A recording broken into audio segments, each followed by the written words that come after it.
Olá Bruno, bem-vindo à Vogue Portugal e bem-vindo a Lisboa. Muito obrigado. Sei que já estiveste cá uma vez há muitos anos. Sim. E entretanto estás cá para ser orador na Web Summit. Sim. Parabéns por isso. Obrigado. Eu queria já esclarecer uma coisa de início. Chamas-te Bruno, mas toda a gente te conhece como Hugo Gloss. Sim. Há quem te chame Hugo? Existem muitas pessoas que me chamam de Hugo. Geralmente as pessoas que me seguem me chamam muito de Hugo. As pessoas do meu convívio, mais próximas, etc. Muitas me chamam de Bruno e algumas chamam de Gloss. Exato. Porque já tem muitos Brunos. E aí, mas muitos seguidores me chamam de Hugo. Muita gente não sabe que meu nome é Bruno, na verdade, né? Então, eu aceito qualquer nome. Bruno, Hugo, Gloss, qualquer nome que você quiser me dar, eu aceito. A verdade é que já tens esta persona, digamos assim, há muitos anos. E na altura começaste uma forma um bocadinho invulgar, tornaste quase uma espécie de personagem no Twitter que comentava a atualidade, a cultura pop, a cultura de celebridades. Sim. E acho que foi uma abordagem inovadora. Sentes que esta proximidade que criaste com o público foi a chave para o teu sucesso? Com certeza. Eu acredito, assim, que eu comecei falando com o público e muita gente se identificou com o que eu estava falando, né? Muita gente falava assim, nossa, eu acabei de pensar isso, nossa, que sacada incrível.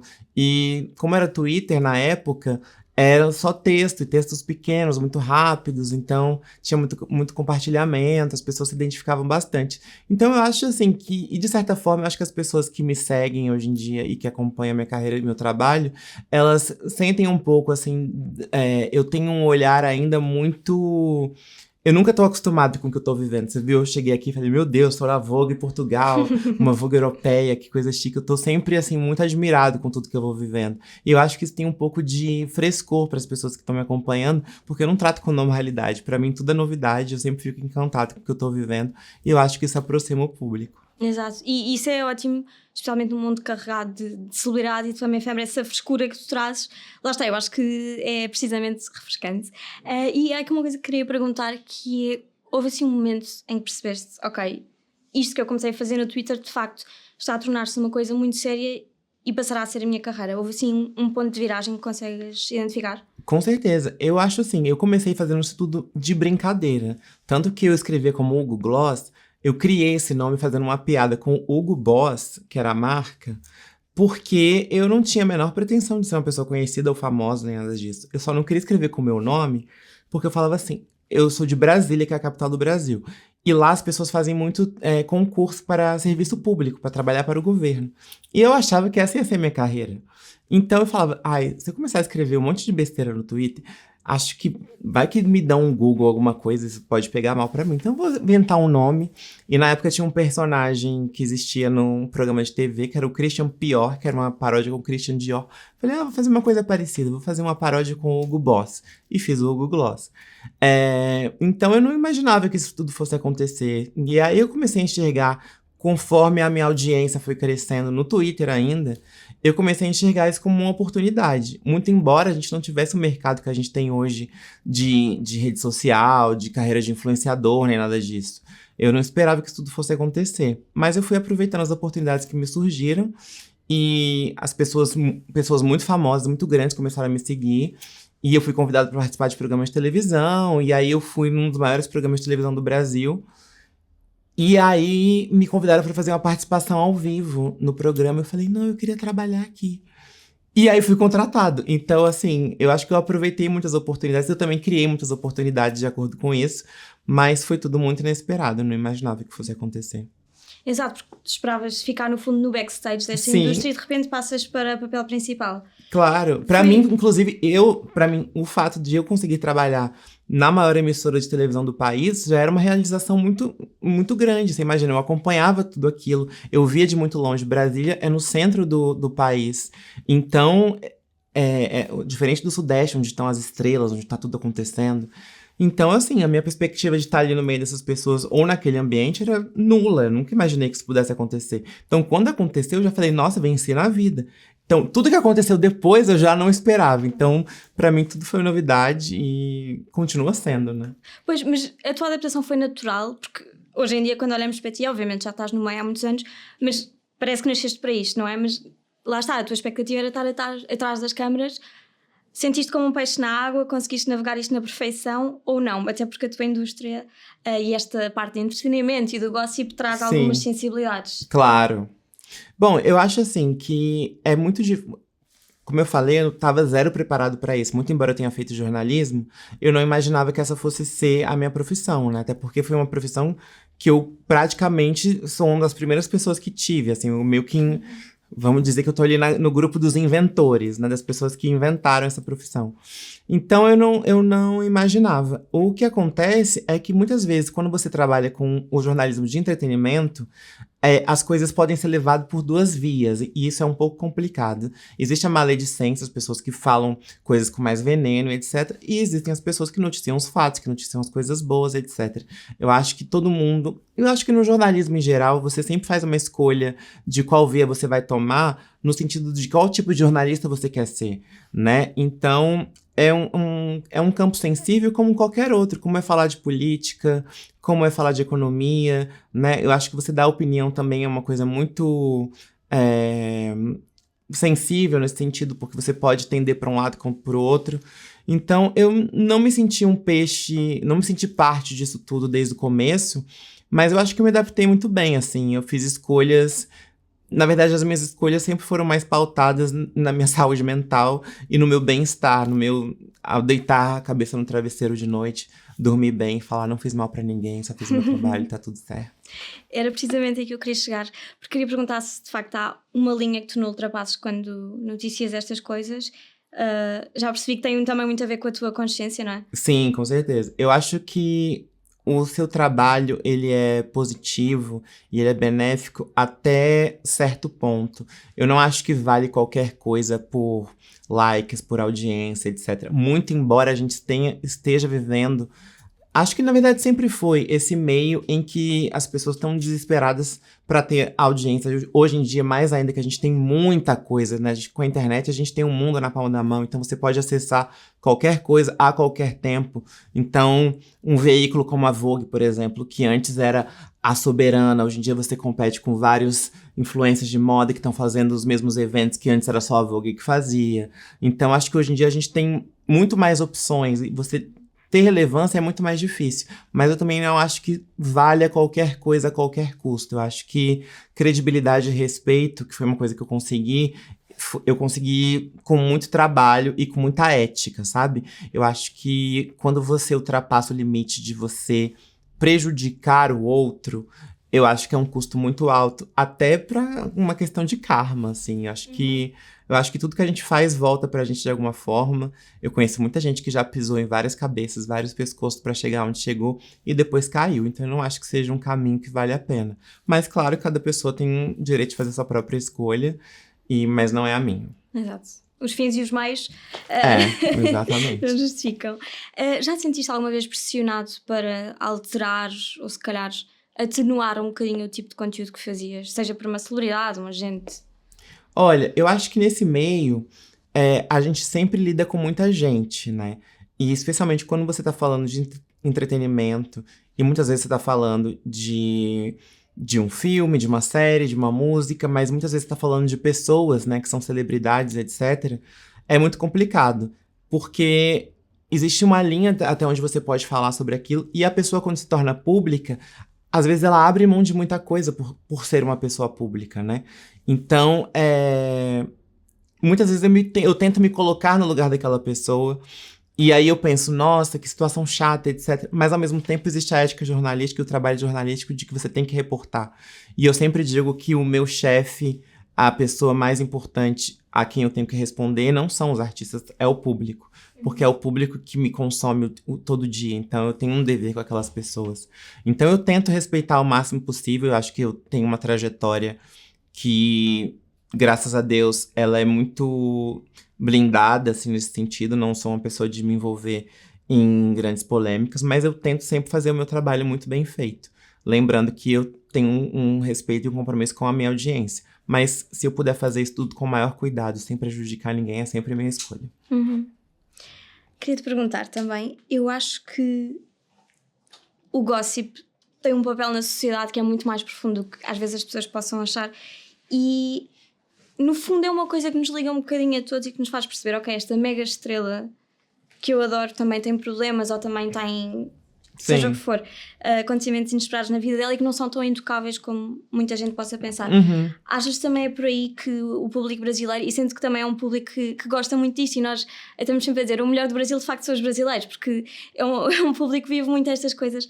Achas que é por aí que no fundo o que tu fazes vai ter longevidade? Porque há sempre esta, como dizer, esta reinvenção de celebridades, porque antes víamos figuras mais intocáveis, agora vemos figuras que se aproximam de nós. Sim. E de facto vemos, apesar do estatuto ser diferente, as nossas vidas conseguem ser semelhantes. Sim, eu acho que com a rede social, tudo se tornou mais palpável, tudo ficou mais próximo, né?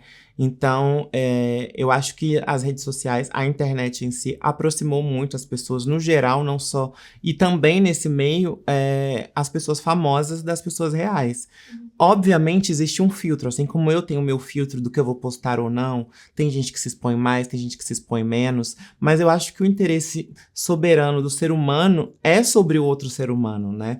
Você senta numa mesa de restaurante, numa mesa de bar, você vai falar sobre outras pessoas. Você pode falar sobre política, sobre religião, mas tudo isso acaba entrando na vida do outro. E eu acho que essa curiosidade é muito genuína, né? Se eu sentar aqui pra você e falar assim, nossa, você não sabe o que aconteceu, você vai falar, o quê? Você quer saber, você tem essa curiosidade. Seja sobre qualquer assunto, sobre a minha vida, sobre a vida do seu colega de trabalho, você quer saber.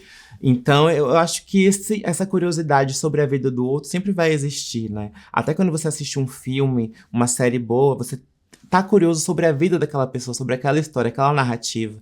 Eu acho que a vida é feita de histórias, e a história de uma pessoa famosa torna-se talvez mais interessante porque ela é uma pessoa muito conhecida, então todo mundo quer acompanhar aquela história.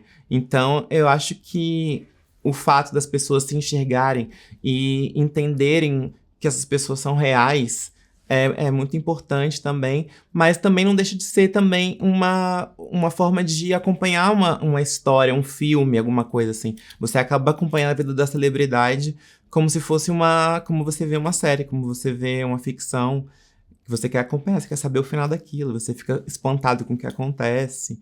Eu acho que é um interesse real que as pessoas têm por histórias. A nova edição da Vogue Portugal está nas bancas e esta edição é dedicada aos ícones, é o The Icons Issue, e por isso queria refletir aqui um bocadinho contigo sobre o que é o conceito de um ícone moderno, e sendo tu alguém quem já teve o gosto também de entrevistar algumas destas pessoas.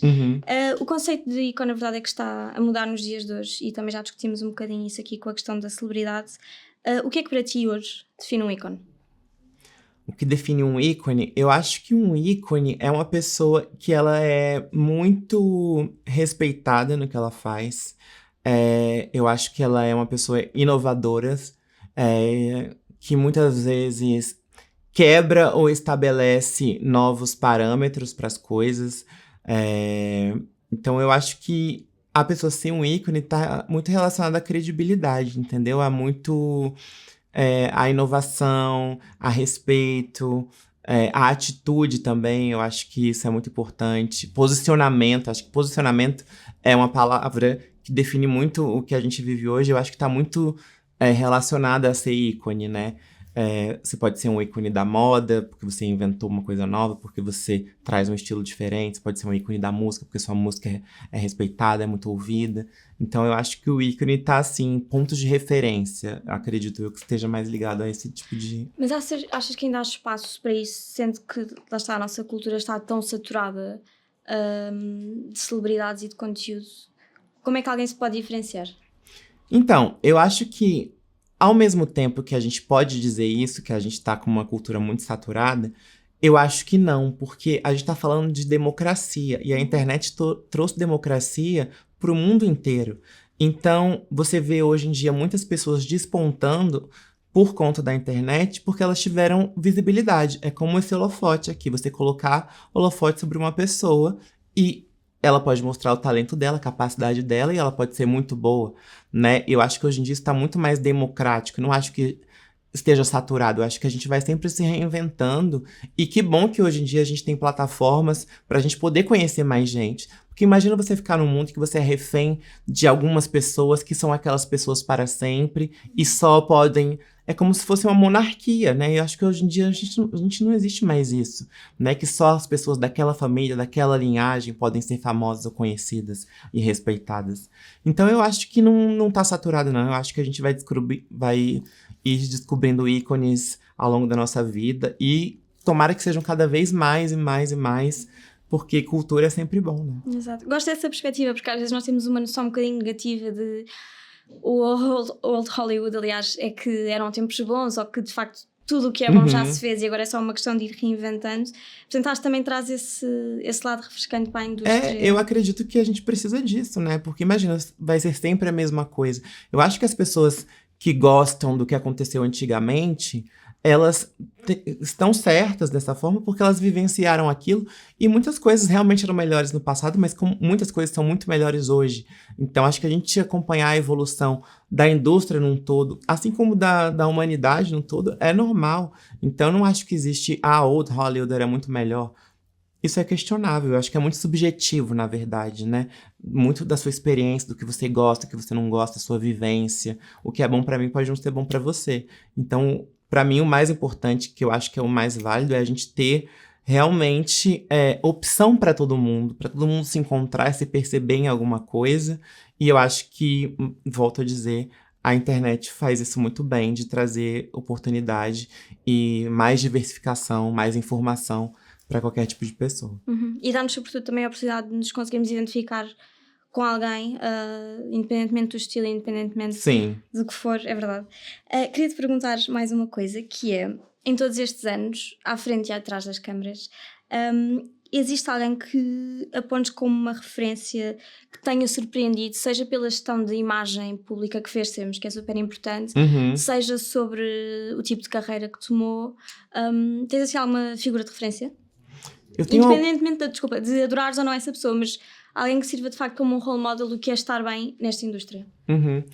Olha, eu tenho algumas pessoas em que eu me inspiro, que eu admiro a trajetória. Eu gosto muito do tipo de... Eu considero entretenimento e jornalismo, que é o que o Jimmy Fallon faz, a Ellen DeGeneres faz. Independente de histórias de backstage, eu estou falando do trabalho do profissional deles. Então eu admiro muito quem consegue lidar com a notícia, ao mesmo tempo ter humor, ter jogo de cintura, saber receber bem uma pessoa, saber fazer uma conversa produtiva e fazer com que daquilo saia uma notícia. No Brasil tem algumas pessoas que eu admiro muito, inclusive uma delas foi a primeira pessoa que me abriu portas, que é o Luciano Huck, que é um grande apresentador brasileiro. Que me ensinou muito, foi com quem eu trabalhei no começo da minha carreira. Então eu admiro muito essas pessoas que têm esse traquejo social, eu vou dizer, que sabem andar por várias esferas, conseguem se movimentar de um lugar a outro, sempre com graça, com respeito, com humor. O meu ícone maior, que a gente tá falando de ícone, é a Beyoncé, que eu acho que ela é genial no que ela faz. Acho que mesmo ao ela optar não dar mais entrevistas, que eu acho uma pena, porque eu adoraria entrevistar a Beyoncé.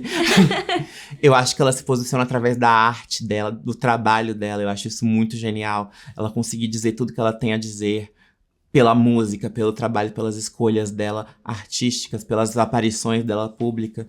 Então eu acho que é uma gestão de carreira muito refinada quando você consegue fazer isso. Infelizmente eu não tenho nenhum desses dons, desses talentos para poder cantar, atuar, etc. Eu só tenho a minha voz e a minha cabeça para fazer isso. Mas eu adoraria poder me expressar também dessas formas.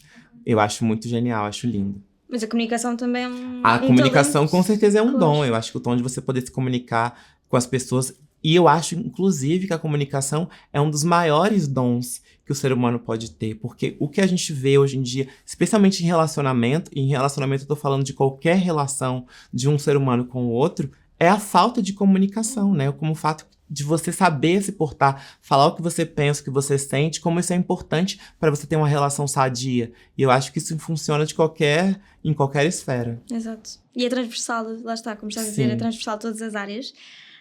Sei que falaste aqui da Beyoncé como ícone supremo para ti. Queria-te perguntar, toda a gente que já conheceste e entrevistaste, quem é que te surpreendeu ou com quem é que tens uma história engraçada que possas partilhar? Sabe uma pessoa que me surpreendeu muito? e que eu estava com muito medo quando eu fui entrevistá-la pela primeira vez. Na verdade, na primeira vez que eu a conheci, eu nem fui entrevistar, eu tava numa premiação e eu abordei. Foi a Lady Gaga. A Lady Gaga, eu fiquei com muito medo de falar com ela. A gente tava no Emmy, ela tava sendo indicada ao Emmy. E foi uma das primeiras grandes celebridades que eu conheci. E eu estava muito nervoso. Mas eu tava assim, eu tava meio que começando nessa época. Eu acho que era Snapchat, na época eu já tinha um pouco de Instagram. E eu falei, bom, a Lady Gaga tá ali. Eu estou no mesmo ambiente que a Lady Gaga. Qual a chance que eu vou ter de falar com a Lady Gaga novamente? Eu fui lá com a minha cara e com a coragem. E ela foi extremamente simpática, extremamente receptiva. Não foi diva no sentido de, tipo... Ela foi, que legal, você é do Brasil, que legal, eu adoro meus fãs de lá. E eu pedi, posso tirar uma foto com você? Posso. Aí, por acaso, olha só o que aconteceu. Eu pisei na barra do vestido da Lady Gaga. Aí ela fez assim, my dress. E eu, meu Deus do céu. Mas foi super... É uma história engraçada, porque você, né... Você fica numa situação constrangedora. Uma pessoa normal, você já se sentiria assim, imagina com uma celebridade. Mas é uma história que ficou pra minha vida. E depois eu a encontrei, entrevistei ela algumas vezes. E... Lembramos, mentira, a gente não lembrou disso, porque ela não sabe dessa história. Mas eu sempre encontrei com ela, sempre foi muito respeitosa, sempre foi muito surpreendente, sabe? O fato... Sabe a pessoa quando olha no seu olho, conversa com você e te enxerga como ser humano, não só... essa pessoa quer alguma coisa de mim. Então ela é uma celebridade, assim... Uma pessoa, na verdade, que eu adorei conhecer e eu admiro muito. Como é que ganhas a coragem nessas situações? Agora é completamente diferente, que estás totalmente estabelecido na indústria, mas antes, especialmente, como é que tinhas essa coragem? É fake it until you make it? Então, não sei se é fake it till you make it. Eu acho que como eu falei no começo, eu acho que eu tenho um interesse muito genuíno pelas coisas. Eu sou muito curioso, eu sou uma pessoa realmente curiosa. Se você começar a me contar uma história, eu vou falar, e aí, o que aconteceu? Mas por quê? Então, eu acho que essa curiosidade faz parte de mim. E eu tenho esse olhar mesmo de querer experimentar as coisas. Então eu vejo uma pessoa dessa, eu sempre penso. Hoje menos, eu acho inclusive que eu perdi um pouco disso. Porque eu acho que o fato de eu estar na indústria há tanto tempo e ter tido tantas oportunidades, eu já comecei a me acostumar com algumas coisas que antes pra mim eram todas novidade. Então hoje em dia eu já penso duas vezes antes de abordar alguém, já penso, será que é um momento? Né? Antes eu pensava, não, eu nunca sei quando é que eu vou ver essa pessoa de novo. Agora eu já penso, pode ser que daqui a pouco eu tenha que entrevistar essa pessoa, tenho que conversar com essa pessoa, então eu tenho que ter um pouco mais de parcimônia nas minhas atitudes. Mas eu comecei muito no instinto, assim. E eu acho que no Brasil a gente fala cara de pau, que é quando você vai e você se joga, e você experimenta, e você vê o que vai acontecer. Eu acho que se você pecar pela ação, é melhor do que você pecar pela negação, porque você sempre vai ficar assim, será que se eu tivesse feito isso, eu teria conseguido? Pelo menos você pode... O não, você já tem, né? Claro. Então, você tentar, eu acho que é sempre válido. Ok. Em Portugal, nós aqui para cá dizemos lata. É preciso ter lata para fazer Preciso ter isso. lata? Sim. Pois é preciso ter lata para fazer as coisas. Olha, pegando no lata, quem é que ainda não conheceste, mas gostavas de ter lata para conhecer e entrevistar? Era a Beyoncé? A Beyoncé, com certeza. A Beyoncé tá assim, eu acho que ela é o número 1 na minha lista, na minha wishlist de pessoas com quem eu gostaria de ter alguma interação. Não digo nenhuma entrevista, assim, porque eu acho que é mais difícil. Se eu tivesse essa oportunidade, eu acho que eu estaria num momento da minha carreira muito respeitado pra essa pessoa poder abrir a porta dela pra me receber, né? Eu acho que a gente tem que sempre mirar muito alto. Então, eu acho que é uma pessoa que eu adoraria, assim, conhecer, ter a oportunidade de entrevistar e de conversar. Mas, independente disso, eu acho que é uma pessoa que eu gostaria de conhecer. Mas também existem várias outras. A Adele, eu amo, acho ela incrível, maravilhosa. Uma pessoa que eu tenho muita admiração também é a Michelle Obama. O próprio Obama é uma pessoa que eu gostaria de entrevistar e falar, nossa, você quebrou tantas barreiras, você foi o primeiro presidente negro da história da América, que é um dos países mais poderosos do mundo, né? Uma pessoa que conseguiu fazer tanta coisa, assim. Eu acho que eu tenho muito interesse por pessoas inovadoras e que conseguiram chegar em lugares tão altos pelo talento dela, pela voz delas. Então, eu acho que essas pessoas, assim, estão... Mas tem tanta gente, se a gente começar a conversar aqui, eu vou lembrar de 1000 nomes.